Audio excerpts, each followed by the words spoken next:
Hi guys welcome back to our channel. Grand finale shooting సగం అయిపోయిందనే చెప్పాలి.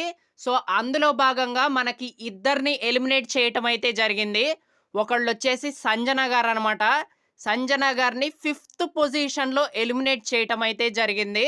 And దాంతో పాటు ఇమాన్యుయల్‌ని ఫోర్త్ పొజిషన్‌లో ఎలిమినేట్ చేసినట్లయితే మనకైతే తెలుస్తుంది.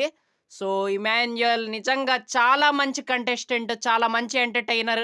అసలు హేటర్సే లేని కంటెస్టెంట్ ఎవరైనా ఉన్నారు అంటే దట్ ఈజ్ ఇమాన్యుయల్. సో, తను ఎలిమినేట్ అయిపోయాక చాలా ఎమోషనల్ అయ్యాడంట. వాళ్ళ పేరెంట్స్ గూడా చాలా ఎమోషనల్‌గా ఫీల్ అయ్యారంట. అండ్ వాళ్ళే గాదు మన ఆడియన్స్ గూడా చాలా ఎమోషనల్‌గా ఫీల్ అయ్యే అవకాశం అయితే ఉంది. అండ్ నిజంగా ఖచ్చితంగా హి ఈజ్ జెన్యూన్ అండ్ నిజంగా అసలు నెగెటివ్సే లేకుండా బయటకొస్తున్నాడు. అండ్ ఎవరు ఎక్స్‌పెక్ట్ జేయలేదు. ఫోర్త్ పొజిషన్‌లో వచ్చేస్తాడని. నామినేషన్స్‌లో ఉండుంటే లెక్క వేరేగా ఉండేది. సో, బట్ ఏం చేయలేము. నిజంగా చాలా హార్ట్ బ్రేకింగ్ థింగ్ అనే జెప్పాలి. అండ్ సంజన గారు గూడా ఫిఫ్త్ పొజిషన్‌లో ఎలిమినేట్ అయిపోయారంట. తను గూడా చాలా మంచి కంటెస్టెంట్. సో, అదనమాట. వీళ్ళిద్దరూ ఎలిమినేట్ అయిపోయారు. సో, మిగతాది ఈవినింగ్ షూటింగ్ అయితే స్టార్ట్ అయిద్ది. సో, అప్పుడు చూద్దాం.